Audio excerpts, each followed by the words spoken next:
Hello and welcome to Suprema webinar. I'm Alex Park from Suprema Technical Services and Consulting Sector. Thank you for joining us. Today, we'll be talking about mastering visual face implementation with SDK. I am very pleased to introduce you to this topic. Before we get started, you might wonder how to find our webinar contents. There are two ways you can search and look for our webinar contents. First, we post the recorded webinar video on our official Suprema YouTube channel for your convenience. Second, you could use the Suprema Technical Support site. I recommended that you all visit the Suprema Technical Support site, watch all the webinars, and follow the guidance provided. Today's agenda is divided into four main sections. First, an overview of visual face technology. Second, an introduction to BioStar 2 device SDK and Suprema G-SDK. Third and fourth are case studies on how to extract face templates and issue face-on cards. Last, we'll address frequently asked questions to wrap up the session. Let's start with the basics of visual face. This section will cover its core concepts, the types of face credentials, and how visual face technology has changed to improve the extraction process. Have you ever been confused about the meaning of face and visual face when enrolling a user via SDK? I would like to inform you of the difference between face and visual face, which is Suprema terminology for devices. Visual face is a credential that captures the user's face with a visual camera. It is different from face information captured with an infrared camera and is only available on devices that support visual face. Now, let's check which devices support face or visual face. As you might know, Suprema products supports IR-based facial authentication devices with FaceStation 2 and FaceLite. After that, Suprema launched FaceStation F2, BioStation 3, and BioEntry W3, which support visual face-based algorithms. For such a visual face-based algorithm, a user can register a visual face information as the user credential.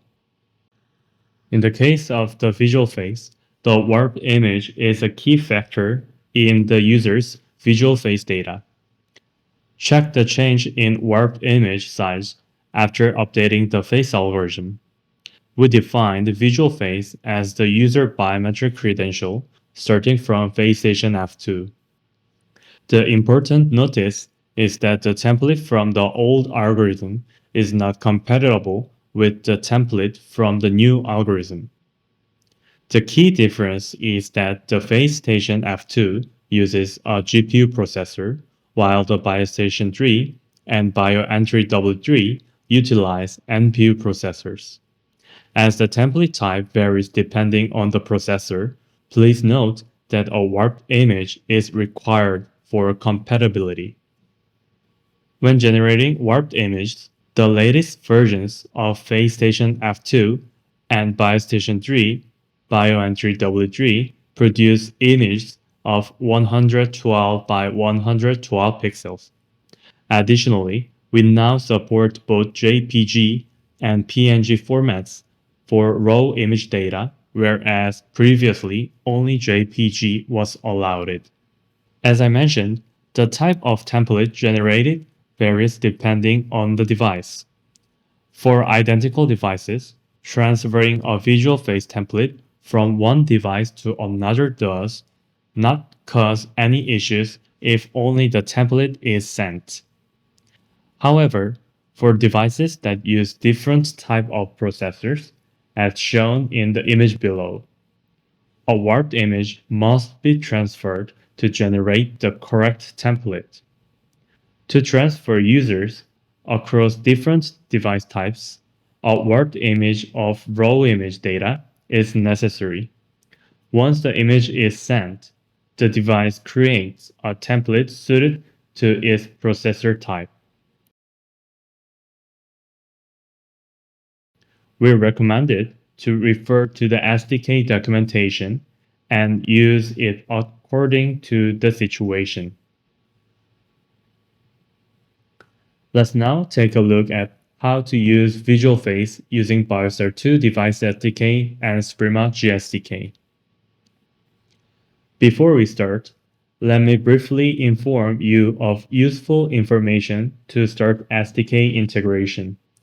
Regarding BioStar 2 Device SDK, you can check the manual on our website, and you can check the source code on our GitHub page. On our right side of the GitHub page, you can check the latest version of BioStar 2 Device SDK. Suprema G-SDK is the same. You can check the manual on the website, and you can check the source code on our GitHub page. On our right side of the GitHub page, you can also check the latest version of Suprema G-SDK. On our technical support website, there is an announcement of new version of BioStar Device SDK and Suprema G-SDK. If you need information about our new features, please visit our technical support portal to check. Today's case study, based on card function using GSDK, is a new feature in GSDK version 1.6.0. The third and fourth topics are the case study of using Device SDK and GSDK. The first case study explores the process of visual face registration. At the end of the part, we will review how it works in actual example code. First, let me briefly explain the whole process. There are two methods for registering a visual face using the SDK, scanning through the device, and registering via an image. Scanning through the device is a simple task that only requires performing the scan. You can easily check the method by reviewing the SDK sample code. Here, I will explain the method of registering using an image. First, extract the warped image from the raw image. Warp is a generalization that extracts the face from a physical image containing different body parts. Next, extract the template data from the generated warped image. The generated template data is used for matching when the user attempts authentication. Please note that this process cannot be performed without the device. Before extracting a template, we always need to normalize the raw image. This process is the same as the Device SDK and the GSDK. If you did not normalize the image before extracting the face template, you may receive an error from the device like the image is too big. First, visual face-based devices are required to normalize the image. If you proceed with normalization, you can get an image of 112 by 112 pixel size. Customers can save and manage this warped image in some cases.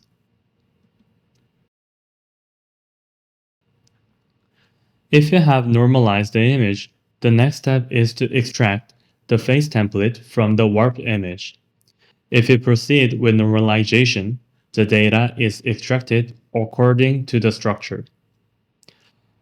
By using the SDK, you can directly check the data stored within the structure. You can also use this data to assign visual face template data to a user or issue a AOC card. Let me briefly demonstrate how the template is actually extracted. When you install the BioStar 2 Device SDK, it will be installed in the following path, and you can open the solution file. For this test, Visual Studio Code was used. So after installing the Device SDK and opening the solution file, you can see various projects on the left side. To test registering a visual face and extracting a template, you can use the user control project for testing. First, set the user control project as the startup project and then take a look inside the source code. When you open the program.cs file, you can identify the starting point. The common file unit test will be executed, initiating the basic device connection process. Now let's proceed to connect the device and check how to register a visual face. When the user control is started, the device connection part is executed first. And once the device is connected, the code user_control.cx is executed. In the console window, you will see various menus, and among them, we will use the insert face ex user directly function to register a user. Let's move on to this function in the code first.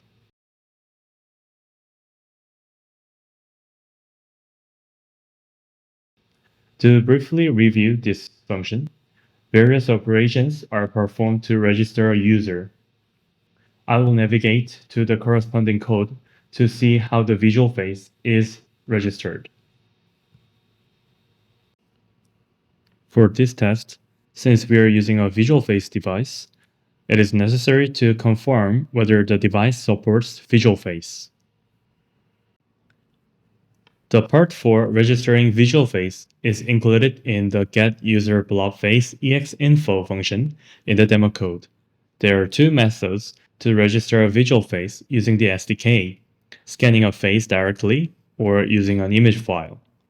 When scanning a face, you can proceed with visual face registration after calling the relevant scanning APIs. When using an image, there are multiple methods for registration as explained earlier.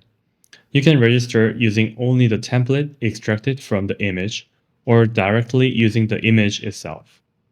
The registration method depends on how the SDK is utilized.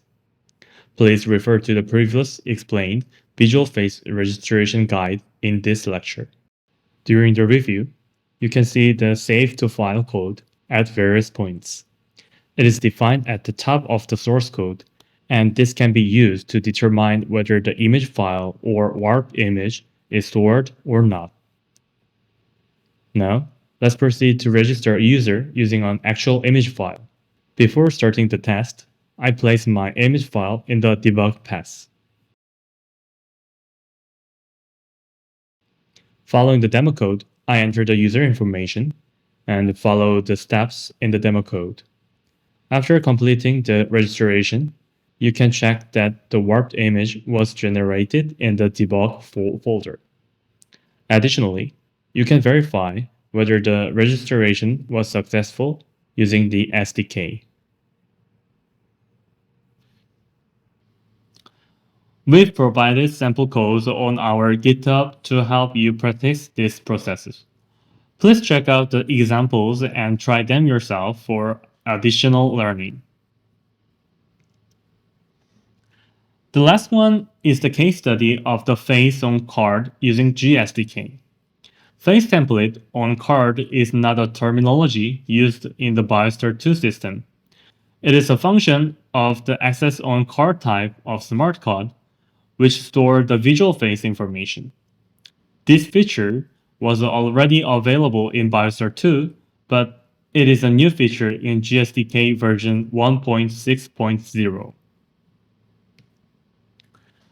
Users who do not want to save the biometric information to database or the device can use access on card.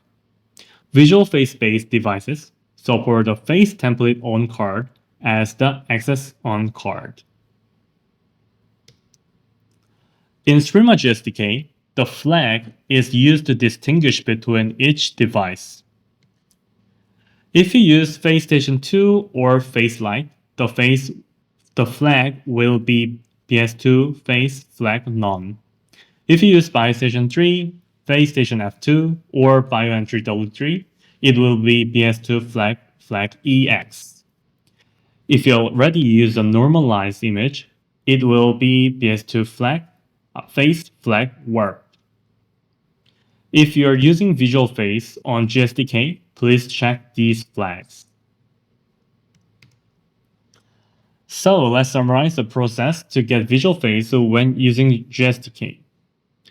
You can check the flag within the face data structure shown on the right side of the screen.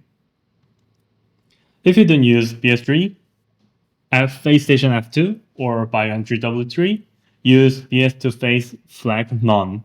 This flag is for face-based device.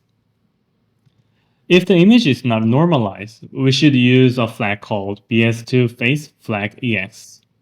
This flag means this image is not normalized. In this case, extracting the template can cause an error.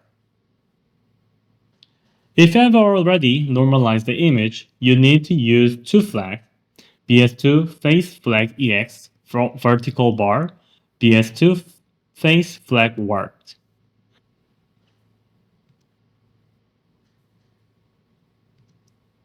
Therefore, following the process, I will show you how to issue a face-on card. Set the smart card layout on the device. And second, initialize the card. Third, normalize and extract. Finally, write the data on the card. After this process in a row, you can get access granted from the device. So first step, set the right card layout to the device. The left side shows the device card configuration. This screen is from the BioStar 2 UI for your understanding. In the Suprema G-SDK, you can set the card configuration by using masking value. Let me explain how to use this mask. We need to use the system API to check the card setting. When you get the card configuration like this, transfer this value to hex value. Let's check what is the meaning of this hex value. We can check that this device can read MyFair Classic Plus card, NFC, and BLE. The next step is to format the card. Please format the card if it contains any data before use. The screenshot on the right side shows the BioStar 2 UI for the better understanding. We have already learned how warped images and template data are generated in the previous case study. Prepare the image, and next, prepare the visual face-based device, normalize the image, and extract the template. Don't forget the size of the normalized image and bytes of the template. After the card format, the next step is organizing the smart card data. It might be a bit complex, but you can issue a card by organizing the process properly and entering the correct values into the structure. The smart card data contains a total of three structures: header, credential, access on data. Now let's take a closer look at each data structure. For easy explanation, I have included the BioStar 2 screen for reference. Smart card header contains the card type, number of templates, and basic card data information. Smart card credential contains the card ID, which is user ID, and template data. And access on card data contains access group ID, start and end time. Before issuing a smart card, please decide on the type of card format to be used. There are two types of smart card: secure and access type. Secure type stores the user credential, but it has no access to group information. So the device needs to store the user information and access group. In the case of access type, it contains both user credentials and access groups. The device does not need user information. In the next practice, we will practice how to issue the access type smart card. Let me demonstrate how to issue a face on a card by using Suprema G-SDK.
Now, we are moving to the FAQ section. We have selected the topics most frequently asked by customers and compiled them into 5 questions and answers. Let's dive into frequently asked questions. First one. Does the SDK, device SDK or G-SDK, support face server matching? The answer is no. Neither SDK supports face server matching. Face match is only possible on the device, while registration can be done through the SDK. Second, to prevent cases where visual face is registered redundantly, what solutions could be implemented? Unfortunately, the SDK currently does not support duplicate face check. To perform duplicate checks, it is necessary to first identify on the device whether a face has already been registered. Third, it is possible to create warped images or extract face templates without the device. Can this be done with just the DLL file? The answer is both the warped image and face template are generated by the device. This process requires the device. Fourth, I'm using an old version firmware of FaceStation F2, like FaceStation version 1, firmware version 1. It is possible to migrate old templates to new templates through the SDK. The answer will be there are 2 options for migration. The simple solution is to re-enroll all users. This is because old templates are not compatible with newer firmware. The other option is to use the image log from the device to re-register the face credential. For more information, please check our article related to the visual face migration. So the last one. Is there a function to transfer only the face template without the raw image data or warped image when transmitting user data? In the device SDK, the flag BS2 face EX flag template only, it is the new flag, is used to distinguish the data. This feature is useful in sites where privacy protection is priority. Currently, Suprema G-SDK the latest version is 1.7.0, does not support this feature. It is expected to be implemented in the future.